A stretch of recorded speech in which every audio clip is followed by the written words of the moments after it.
강원도 정선의 작은 마을. 민지는 28살의 프리랜서 SNS 매니저다.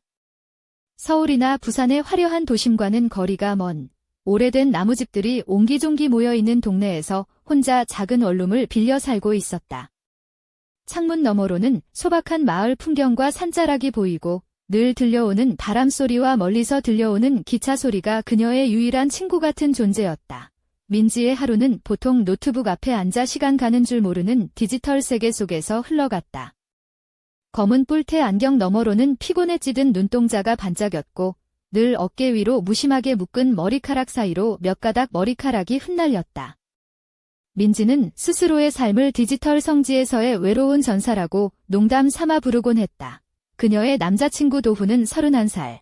IT 프로젝트 매니저로 서울의 한 대기업에서 늘 바쁘게 일하는 완벽주의자였다. 도훈과 민지는 6개월째 연애 중이었지만 서로 바쁜 일상에 치여 점점 진짜 가까워지는 순간은 적어졌다. 도훈은 서울과 지방을 오가며 쉴 틈 없이 움직였고 민지는 혼자 집에 남아 화면 속 세상과 씨름했다. 어느 날 저녁 서울 이태원의 한 조용한 카페에서 도훈은 반짝이는 눈빛과 함께 민지에게 말했다. 민지야. 이번 주말에 나랑 함께 강원도 정선에 가자. 에코 리조트에서 산도 보고 아무 준비 없이 그냥 쉬자. 무선 인터넷도 끊고 오롯이 우리만의 시간이야. 민지는 웃음을 터뜨렸다. 정말. 그럼 회사 일은 진짜야. 나도 이번 주말만큼은 너랑 같이 있고 싶어. 노트북도 전화도 다 끄고 그 순간. 민지는 마치 오래된 컴퓨터가 재부팅되는 것처럼 심장이 두근거렸다. 하지만 도훈과의 약속은 쉽게 믿기 어려웠다. 결국 출발 이틀 전 도훈은 카톡으로 갑작스러운 소식을 전했다. 민지야, 미안해. 급하게 서울에서 중요한 회의가 잡혀서 못 갈 것 같아. 근데 내가 혼자 가는 건 걱정돼? 아버지랑 가보는 건 어때? 민지의 아버지. 박준호 교수는 강원도 인근 원주에서 역사학을 가르치며 조용한 삶을 살고 있었다. 어머니가 세상을 떠난 지 3년째, 아버지는 책과 차, 그리고 퍼즐 맞추기에 빠져 지내는 집돌이였다. 그런 그에게 갑작스러운 여행 제안은 다소 황당하게 들렸지만 민지는 곧 전화를 걸어 말했다. 아빠, 이번 주말에 저랑 정선에 가실래요? 리조트에서 쉬고 산도 보고요. 아빠가 직접 구운 쿠키도 가져갈게요. 한참의 침묵 끝에 아버지는 낮고 굵은 목소리로 대답했다. 그래, 너랑 같이 가자. 오랜만에 산도 좀 걸어야지. 금요일 아침, 민지의 낡은 현대차는 담요, 아버지의 오래된 역사책, 그리고 직접 구운 호두 쿠키로 가득 찼다. 길은 생각보다 한결 편안했고 아버지의 농담과 이야기가 차 안을 가득 채웠다. 너는 혼자 일하는 게 신기하다. 난 학생들한테 매일 잔소리하는데? 그럼 학생들은 내 잔소리를 어떻게 참아? 그게 참, 나도 모르겠다. 해가 저물 무렵, 그들은 정선의 작은 에코 리조트 솔순마을에 도착했다. 나무로 지어진 큰 집은 소나무 냄새와 라벤더 향기에 둘러싸여 있었다. 현관에서 그들을 맞은 사람은 오랜 세월 자연과 조화를 이루며 살아온 듯한 오숙자였다. 그녀의 짙은 갈색 피부와 반짝이는 눈동자, 그리고 맨발로 기어다니는 듯한 가벼운 걸음걸이는 마치 숲의 요정처럼 보였다. 오숙자는 화려하지 않지만 세련된 전통 한복 스타일의 흰 블라우스에 넓은 린넨 바지를 입고 있었고 오래된 은반지들이 손가락에서 반짝였다. 그녀는 웃으며 말했다. 민지 씨, 아버님, 이곳에 오신 걸 환영해요. 현대적인 부녀가 이렇게 자연 속에 오다니 참 흥미롭네요. 민지의 아버지는 콧방귀를 끼며 현대적이라기보단 좀 낡았지라고 투덜거렸지만 눈빛만은 그 어느 때보다 생기가 돌았다. 저녁 식사는 소박했지만 정성 가득했다. 버섯국, 직접 구운 고기 파이, 갓 구운 빵이 식탁을 채웠고 오숙자는 손님들과 웃으며 이야기를 나누었다. 민지와 아버지는 벽에 걸린 정교한 나무 공예 접시를 보며 대화를 나누었고 그 순간 어딘가 모르게 마음속에 따뜻한 불꽃이 피어나는 것을 느꼈다. 민지는 짙은 녹색 실크 드레스를 입고 있었다. 드레스는 부드럽게 몸에 감기며 무심한 듯 우아한 자태를 자랑했다.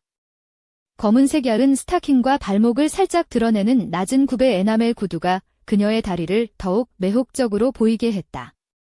그녀는 이 작은 치장에 몰래 미소 지으며 자신도 모르게 숲속의 요정 오숙자에게 호기심과 부러움을 느꼈다. 밤은 깊었고 민지는 오숙자가 건넨 달콤 쌉싸름한 사냐초주 한 잔으로 하루를 마무리했다. 잔을 들고 숲을 바라보던 민지의 마음속에는 말로 다 할 수 없는 감정들이 뒤섞이고 있었다. 그때 문득 문 밖에서 들려오는 차 소리가 정적을 깨뜨렸다. 검은색 SUV에서 내린 도훈은 여전히 도시의 바쁜 열기와 함께였다. 그의 등장은 마치 평화로운 숲속에 갑자기 도시의 소음과 냄새가 불쑥 스며든 것 같았다. 도훈의 등장과 함께 민지의 마음도 요동쳤다. 아버지와 오숙자가 서로를 바라보는 눈빛 속에 감춰진 비밀, 그리고 민지 자신도 몰랐던 가족의 이야기가 이제 막 시작되고 있었다. 그들 모두가 숨기고 있는 진실은 무엇일까? 그리고 민지는 어떤 선택을 하게 될까?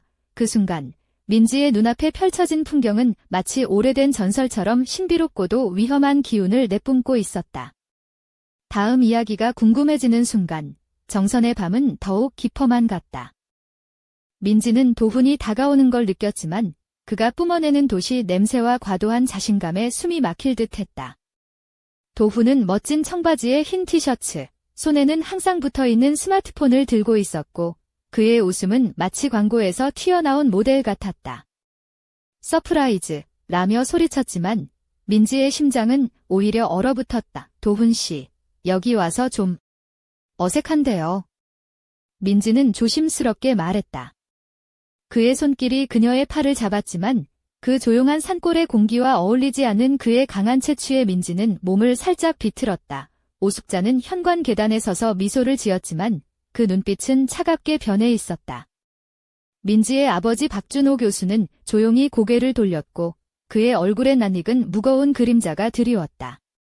도훈은 주변을 둘러보며 여기 완전 시골인데 이런 데서 뭐하냐 며 비웃음을 살짝 흘렸다. 준호 선생님, 안녕하세요. 이렇게 만나게 되어 반갑습니다. 도훈의 목소리는 겉으로는 예의 바른 척했지만 그 안에는 어딘가 불편한 긴장감이 감돌았다. 박 교수는 묵묵히 그를 바라보다가 천천히 말했다. 여기서 우리는 자연과 사람의 진짜 모습을 만날 수 있네. 도훈은 그 말을 듣고도 이해하지 못하는 듯 어색한 웃음을 지었다. 그래도 저는 도시가 더 편하네요. 여기선 할 일도 없고 민지는 도훈의 태도에 마음속 깊은 곳에서 분노가 차올랐다. 그는 이곳의 평화와 따뜻함을 전혀 모르는 듯했다. 그의 코가 라벤더 대신 무거운 향수 냄새를 맡아버린 순간 민지는 속으로 향수도 좀 줄이고 오지 라며 쓴웃음을 지었다. 도훈 씨, 이번 주말은 저와 아버지 그리고 오숙자 씨와 함께 보내기로 했어요. 민지는 힘줘 말했다. 도훈은 잠시 당황한 듯했지만 곧 표정을 굳혔다. 그래? 그럼 빨리 짐 챙기고 서울로 돌아가자. 내일 아침 회의가 있는데 그에게선 강압적인 태도가 묻어났다. 민지는 도훈의 손을 뿌리치며 조용히 말했다. 아직 준비가 안 됐어요. 나는 이곳에서 조금 더 머물고 싶어요. 그 순간 박준호 교수가 한 걸음 앞으로 나섰다. 도훈 씨, 민지의 뜻을 존중해 주시죠. 그녀가 원하는 대로 하게 해주세요. 도훈은 얼굴이 붉어지며 그럼 너희끼리 여기서 놀아라. 난 내 일하러 간다. 라고 소리쳤다. 그리고는 문을 쾅 닫으며 차에 올라타 엔진을 크게 울리며 먼지바람을 일으켰다. 차가 사라진 뒤 숲은 다시 고요해졌고 민지와 아버지, 오숙자만이 남았다. 오숙자는 부드러운 목소리로 말했다. 이제 진짜 이야기를 해야 할 때가 온 것 같네요. 박 교수는 깊은 한숨을 내쉬며 가방에서 낡은 지갑을 꺼냈다. 그 안에서 오래된 사진 한 장을 꺼내 탁자 위에 조심스레 올렸다. 사진 속에는 젊은 시절의 박준호와 그의 아내, 그리고 그 옆에 환하게 웃는 젊은 여자가 있었다. 바로 오숙자였다. 김민지는 그 사진을 들여다보며 숨을 죽였다. 이게 무슨 뜻이에요? 오숙자가 조용히 말했다. 나는 내 엄마와 가장 친한 친구였어요. 그리고 그때 박 교수의 목소리가 떨렸다.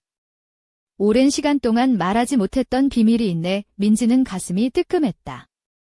그녀가 몰랐던 가족의 숨겨진 이야기가 이제 막 수면 위로 올라오고 있었다. 엄마가 떠난 이유, 그리고 우리 가족이 왜 이렇게 흩어졌는지, 그 모든 게 이 진실과 연결되어 있어? 박 교수의 눈빛은 흔들렸지만 결의에 차 있었다. 민지는 손에 쥔 사진을 꼭 잡으며 속으로 다짐했다. 이번 주말 나는 이 모든 이야기를 듣고 나 자신과 우리 가족의 진짜 의미를 찾아야 해. 그 밤 정선의 숲은 비밀과 진실이 뒤엉킨 채 조용히 그녀를 감싸 안았다. 그리고 민지의 마음속에는 결코 쉽게 풀리지 않을 미스터리가 깊게 자리 잡았다. 민지는 사진을 들여다보며 마음속에 무거운 파도가 일렁였다. 오숙자의 말처럼 그녀의 엄마와 오숙자는 단순한 친구 이상의 관계였고 그 비밀이 가족의 과거를 완전히 뒤바꿔 놓을 것임을 직감했다. 방 안에는 촛불 하나 없이 달빛만이 창문 너머로 은은하게 퍼졌다. 엄마가 왜 그렇게 갑자기 떠났는지, 왜 우리 가족이 갈라졌는지 알게 된다면 내 마음이 좀 더 편해질까? 민지는 스스로에게 물었다.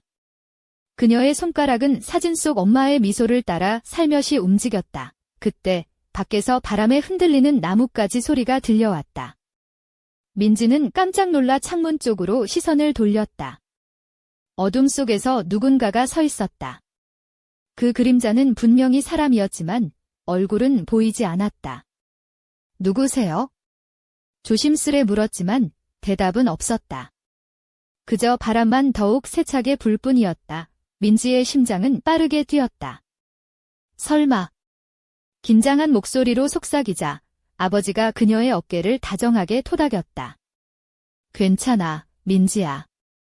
우리 함께라면 어떤 어둠도 이겨낼 수 있어. 다음 날 아침, 민지는 창가에 앉아 하늘을 바라보았다.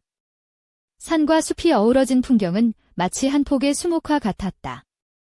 그녀는 어제 밤의 미스터리한 그림자를 잊으려 애썼지만 마음 한구석에서는 그 정체를 꼭 밝혀내고 싶다는 욕망이 꿈틀거렸다. 오숙자는 부엌에서 아침 식사를 준비하며 그윽한 미소를 지었다. 민지 씨, 오늘은 좀 더 깊은 이야기를 나눠볼까요? 우리 엄마에 대한 이야기 말이에요. 민지는 고개를 끄덕였다.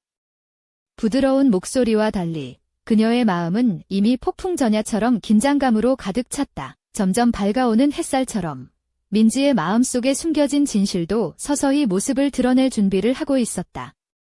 하지만 그 진실이 밝게 빛날수록 어둠도 함께 다가오고 있었다. 이 이야기를 끝낼 수 있을까? 아니면 새로운 비밀이 또 나타날까? 민지는 스스로에게 물으며 결연한 의지로 일어섰다. 그 순간 문 밖에서 들려온 낯선 전화벨 소리가 방 안을 울렸다. 민지는 천천히 전화를 들었다. 여보세요? 목소리가 떨렸다. 반대편에서는 알 수 없는 중년 남자의 냉정한 목소리가 들려왔다. 민지 씨, 당신이 알아서는 안 될 진실에 너무 깊이 다가갔습니다. 멈추세요. 짧고 단호한 경고였다. 전화가 끊기자 민지는 떨리는 손으로 창밖을 바라보았다. 산 아래 어딘가에서 검은 차 한 대가 천천히 사라져갔다. 그녀의 운명은 이제 완전히 바뀌어 버렸다. 그리고 이 이야기는 이제 시작일 뿐이었다. 아침 햇살이 부드럽게 방 안을 채우는 가운데 민지는 여전히 전화의 충격에서 벗어나지 못한 채 창밖을 바라보고 있었다. 산자락 아래로 흩어지는 안개 사이로 검은 차가 떠오르는 듯 사라졌고 그 모습은 마치 그림자처럼 그녀의 마음속에 깊이 각인되었다. 멈추라니. 그게 무슨 뜻이지? 혼잣말을 하며 손에 쥔 사진을 다시 한번 바라봤다. 사진 속 엄마의 환한 미소와 오숙자의 눈빛이 갑자기 무겁게 느껴졌다. 오숙자가 부엌에서 다가와 민지의 어깨를 조심스레 잡았다. 민지 씨, 이곳은 단순한 휴양지가 아니에요. 오래된 비밀과 얽힌 사람들이 있어요. 하지만 걱정 마세요. 혼자가 아니니까요. 민지는 깊은 숨을 들이쉬고 일어섰다. 저도 이제 더 이상 숨지 않을 거예요. 엄마의 진실, 그리고 이 가족의 이야기를 끝까지 듣고 싶어요. 그때 집 안으로 낯선 편지가 도착했다. 봉투는 오래된 한지로 만들어졌고 붉은 인장이 찍혀 있었다. 민지는 조심스레 봉투를 열었다. 안에는 손글씨로 쓴 한 장의 쪽지가 들어 있었다. 모든 진실을 알고 싶다면 오늘 밤 9시에 마을 외곽의 소나무 언덕에 오라. 혼자 가지 말라. 민지는 쪽지를 손에 쥐고 고민했다. 도훈의 갑작스러운 등장, 전화의 경고, 그리고 이제 익명의 초대까지. 모든 것이 복잡하게 얽혀 있었다. 아빠, 어떻게 생각하세요? 민지가 조심스럽게 물었다. 박 교수는 잠시 눈을 감았다가 천천히 말했다. 진실을 마주하는 일은 두렵지만 피할 수는 없네. 내가 준비됐다면 내가 함께 갈게. 오숙자가 옆에서 미소를 지으며 덧붙였다. 우리 셋이 함께라면 어떤 어둠도 이겨낼 수 있어요. 밤이 깊어지고 달빛이 소나무 언덕을 은은하게 비출 때 민지와 아버지 그리고 오숙자는 조용히 숲길을 걸었다.